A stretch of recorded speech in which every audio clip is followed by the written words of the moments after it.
Hi friends, ನಮಸ್ಕಾರ ಎಲ್ಲರಿಗೂ. ರಂಜೂಸ್ homely ಫುಡ್ಗೆ ಎಲ್ಲರಿಗೂ ಸ್ವಾಗತ. ಇವತ್ತು ನಾನು ತೆಂಗಿನಕಾಯಿಯಲ್ಲಿ ಒಂದು ಹೊಸ ರುಚಿ ನಿಮಗೆ ಪರಿಚಯಿಸ್ತಾ ಇದ್ದೀನಿ. ಬನ್ನಿ ನೋಡೋಣ ಏನು ಹೇಗೆ ಮಾಡೋದು ಅಂತೆಲ್ಲ. ಆಮೇಲೆ ನೀವು ಫಸ್ಟ್ ಟೈಮ್ ಈ ಚಾನಲ್ ನೋಡ್ತಿದ್ರೆ ಈ ವಿಡಿಯೋದ ಕೆಳಗಡೆ ಕಾಣುವ ಸಬ್ಸ್ಕ್ರೈಬ್ ಬಟನ್ ಕ್ಲಿಕ್ ಮಾಡಿ ಚಾನಲ್ ಸಬ್ಸ್ಕ್ರೈಬ್ ಮಾಡಿ ಸಪೋರ್ಟ್ ಮಾಡಿ. ಅದರ ಪಕ್ಕದಲ್ಲೇ ಇರುವ ಬೆಲ್ ಐಕನ್ ಪ್ರೆಸ್ ಮಾಡಿ ಅದರಲ್ಲಿ ಬರುವ ಆಲ್ ಆಪ್ಷನ್ಗೂ ಕ್ಲಿಕ್ ಮಾಡಿ.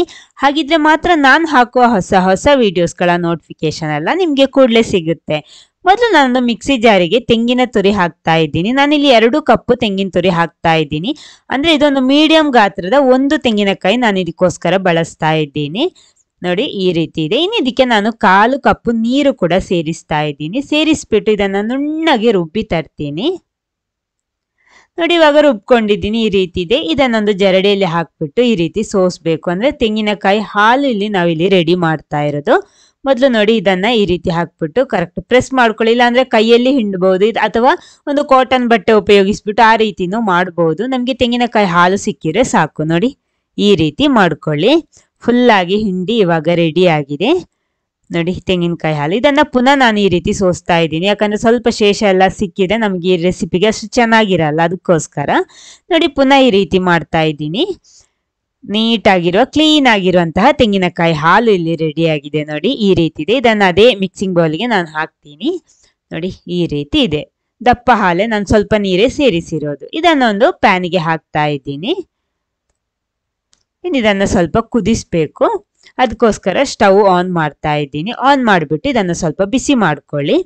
ಆಮೇಲೆ ಅಷ್ಟೊತ್ತಿಗೆ ನೋಡಿ, ನಾನಿಲ್ಲೊಂದು 1/4 ಕಪ್ ಕಾರ್ನ್ ಫ್ಲೋರ್ ತಗೊಂಡಿದ್ದೀನಿ. ಅದನ್ನೊಂದು ಸಣ್ಣ ಬೌಲಿಗೆ ಹಾಕ್ತಾ ಇದ್ದೀನಿ. ಅದಕ್ಕೆ ಸ್ವಲ್ಪ ತೆಂಗಿನಕಾಯಿ ಹಾಲು ಹಾಕ್ತಾ ಇದ್ದೀನಿ. ಹಾಲು ಹಾಕ್ಬಿಟ್ಟು ಇದನ್ನ ಮಿಕ್ಸ್ ಮಾಡಬೇಕು. ಅಂದ್ರೆ ಕಾರ್ನ್ ಫ್ಲೋರ್ ಮಿಕ್ಸ್ ಇಲ್ಲಿ ರೆಡಿ ಮಾಡಬೇಕು. ನಾವು ಕಾರ್ನ್ ಫ್ಲೋರ್ ತಗೊಳ್ಳುವಾಗ ಇದಕ್ಕಿಂತ ಜಾಸ್ತಿನೂ ತಗೋಬೇಡಿ, ಕಡಿಮೆನೂ ತಗೋಬೇಡಿ. ಇದೇ ರೀತಿ ತಗೊಂಡ್ರೆ ಸಾಕು. ಅಂದ್ರೆ ನೀವು ತೆಂಗಿನಕಾಯಿ ಹಾಲು ಎಷ್ಟಿದೆಯೋ ಆ ರೀತಿ ನೋಡ್ಕೊಂಡು ತಗೊಂಡ್ರೆ ಸಾಕು. ಇನ್ನು ಇದನ್ನ ಚೆನ್ನಾಗಿ ಮಿಕ್ಸ್ ಮಾಡ್ಕೊಳ್ಳಿ. ನೋಡಿ, ಇವಾಗ ಸ್ವಲ್ಪ ಬಿಸಿ ಆಗ್ತಾ ಬಂದಿದೆ. ಆವಾಗ ನಾನು ಸ್ವಲ್ಪ ಉಪ್ಪು ಹಾಕ್ತಾ ಇದ್ದೀನಿ. ಆಮೇಲೆ ಒಂದು 1/2 ಕಪ್ ಸಕ್ಕರೆ. ಇಲ್ಲಿ ಸಕ್ಕರೆ ಪ್ರಮಾಣ ನಿಮಗೆ ಬೇಕಿದ್ರೆ ಕಡಿಮೆ ಮಾಡ್ಬೋದು. ಜಾಸ್ತಿ ಸ್ವೀಟ್ ಇಷ್ಟ ಇಲ್ಲ ಅಂದ್ರೆ ಒಂದು ಮೀಡಿಯಂ ಆದ್ರೆ ಸಾಕು. ಅಂದ್ರೆ ಒಂದು 1/4 ಕಪ್ ಸಾಕು ಸಕ್ಕರೆ. ನೋಡಿ, ಇವಾಗ ಇದು ಸಕ್ಕರೆ ಎಲ್ಲ ಕರಗಿ ಚೆನ್ನಾಗಿ ಕುದಿಯೋದಿಕ್ಕೆ ಸ್ಟಾರ್ಟ್ ಆಗಿದೆ. ಇವಾಗ ನೋಡಿ, ಚೆನ್ನಾಗಿ ಕುದಿ ಬಂದಿದೆ. ಇವಾಗ ಅಂದ್ರೆ ಸಕ್ಕರೆ ಎಲ್ಲ ಕರೆಕ್ಟ್ ಕರಗಿ ಸಿಕ್ಕಿದೆ ನಮಗೆ. ಇನ್ನು ಇದಕ್ಕೆ ನಾನಿಲ್ಲಿ ರೆಡಿ ಮಾಡಿಟ್ಟಂತ ಕಾರ್ನ್ ಫ್ಲೋರ್ ಮಿಕ್ಸ್ ಇದೆಯಲ್ವಾ, ಅದನ್ನ ಸೇರಿಸ್ತಾ ಇದ್ದೀನಿ. ಇದನ್ನ ಕಾರ್ನ್ ಫ್ಲೋರ್ ಮಿಕ್ಸ್ ಸೇರಿಸುವಾಗ ಲೋ ಫ್ಲೇಮ್ ಅಲ್ಲಿ ಇಡ್ಬೇಕು. ಯಾಕಂದ್ರೆ ಇದು ಕೂಡ್ಲೆ ಗಟ್ಟಿ ಆಗುತ್ತೆ. ಆಮೇಲೆ ನೋಡಿ, ಈ ರೀತಿ ಕೈ ಆಡಿಸ್ತಾನೇ ಇರಬೇಕು.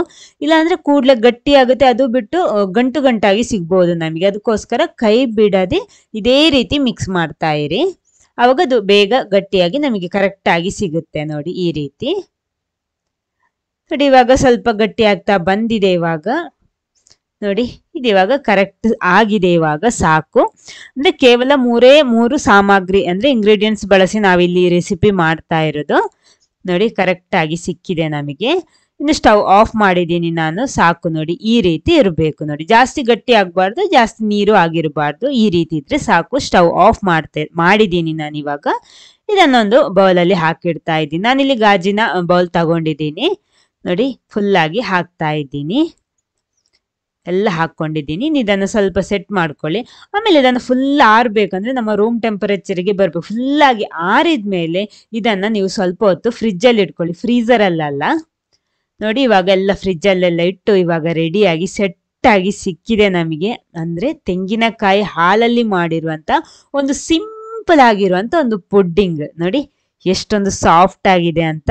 ಅಷ್ಟೇ ರುಚಿಕರವಾಗಿರುತ್ತೆ. ಅಂದ್ರೆ ಆ ತೆಂಗಿನಕಾಯಿ ಒಂದು ಆ ಫ್ಲೇವರ್ ಅಲ್ಲಿ ನಾವು ಮಾಡಿರೋದು. ಆಮೇಲೆ ನಾನು ಎಕ್ಸ್ಟ್ರಾ ಫ್ಲೇವರಿಗೆ ವ್ಯಾನಿಲಾ ಎಸೆನ್ಸ್, ಏಲಕ್ಕಿ ಹುಡಿ ಆ ತರ ಏನು ಸೇರಿಸಿಲ್ಲ. ನಿಮ್ಗೆ ಬೇಕಿದ್ರೆ ಸೇರಿಸಬಹುದು. ಯಾಕಂದ್ರೆ ನಾನು ಈ ತೆಂಗಿನಕಾಯಿ ಹಾಲಿನ ಫ್ಲೇವರ್ ಅಲ್ಲೇ ಮಾಡಿರೋದು. ಅದೇ ಫ್ಲೇವರ್ ಸಿಗ್ಬೇಕು ಅಂತ ಈ ರೀತಿ ಮಾಡಿರೋದು. ನೋಡಿ, ವಾವ್, ಸೂಪರ್ ಆಗಿರುತ್ತೆ ಇದು. ಖಂಡಿತ ಒಂದ್ಸಲ ಆದ್ರೂ ಇದನ್ನ ಟ್ರೈ ಮಾಡಿ ಟೇಸ್ಟ್ ಮಾಡ್ಲೇಬೇಕು.